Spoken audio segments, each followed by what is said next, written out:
5 মাসের মন্ত্রীদের অদক্ষতা প্রমাণিত হয়েছে।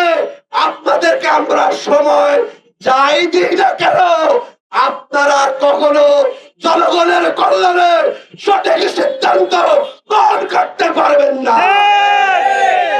অবিলম্বে বিদ্যুৎ উন্নয়ন বোর্ডের যে 6টি আঞ্চলিক বিতরণ সংস্থাকে বেসরকারি করার সিদ্ধান্ত গ্রহণ করেছেন, কাল বিলম্ব না করে আপনারা এসে আমাদেরকে জানিয়ে দেন যে সরকার এই জনবিরোধী সিদ্ধান্ত গ্রহণ করবে না। আশা করি সরকার বাহাদুরে যারা যান তারা জনগণের কাতারে থাকার চেষ্টা করেন না। আমাদের মাননীয় বিএনপির মহাসচিব যিনি এখন আছেন, আমরা দেখলাম সোশ্যাল মিডিয়াতে ওনার একটা বক্তব্য বেশি আসছে। তিনি ফ্যাসিবাদের আমলে সর্বজনীন প্রেস ক্লাবের সামনে দাঁড়িয়ে বলেছেন, বিদ্যুৎ দে, গ্যাস দে, নইলে গদি দে। মনে রাখবেন, এক সময় স্লোগান কিন্তু আপনারা দিয়েছেন, আমরা এখনো সেই স্লোগান আমরা দিতে চাই। কে বলেন? আমরা চাই আপনারা সূত্রে আসেন, জনগণের সেবা করেন, জনগণের উপরে জুলুম করবেন না, জনগণের পকেট কাটার চেষ্টা করবেন না, গরিবের পকেট কাটার চেষ্টা করবেন না, জনগণের সম্পদ লুণ্ঠন করার চেষ্টা করবেন না।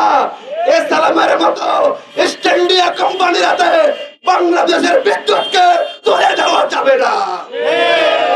কিন্তু আমরা দেখলাম এদেশের যারা বড় বড় এখন পার্লামেন্টে কথা বলেন, বহু খবর আমরা জানি, ওই তলে তলে এস আলমকে সুবিধা দেওয়ার জন্য বহু মন্ত্রীরা নাকি ভূমিকা পালন করেছেন।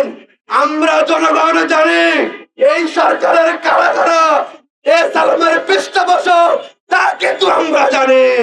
যদি আপনারা আপনাদের সিদ্ধান্ত থেকে সরে না আসেন, আমরা জনগণকে জানাবো এই সরকারের কারা কারা এস আলম থেকে সুবিধা নিচ্ছেন, বসুন্ধরা থেকে সুবিধা নিচ্ছেন, সুবিধা নিয়ে ওই কোম্পানিকে এদেশের জনগণের পকেট কাটার ব্যবস্থা করে দিচ্ছেন। প্রয়োজনে জনগণের সামনে আমরা সেগুলো বলতে বাধ্য হব। বিদ্যুৎ উন্নয়ন বোর্ডের শ্রমিক কর্মচারীরা আপনারা ঐক্যবদ্ধ হন, কারণ যদি বেসরকারীকরণ হয় সবার আগে তারা আপনাদের চাকরিতে হাত দেওয়ার সম্ভাবনা আছে। কারণ ওই বেসরকারি কোম্পানি তখন আর আপনাকে তারা কাজে নেবে না, সে বলবে আমার তো খরচ অনেক বেশি, সুতরাং এত টাকা দিয়ে আমি কর্মচারী পোষণ করতে পারবো না। সুতরাং এই বোর্ডের সকল কর্মচারীদেরকে ঐক্যবদ্ধ হতে হবে, যাতে করে সরকার এই সিদ্ধান্ত গ্রহণ করে জনগণের ক্ষতি করতে না পারে।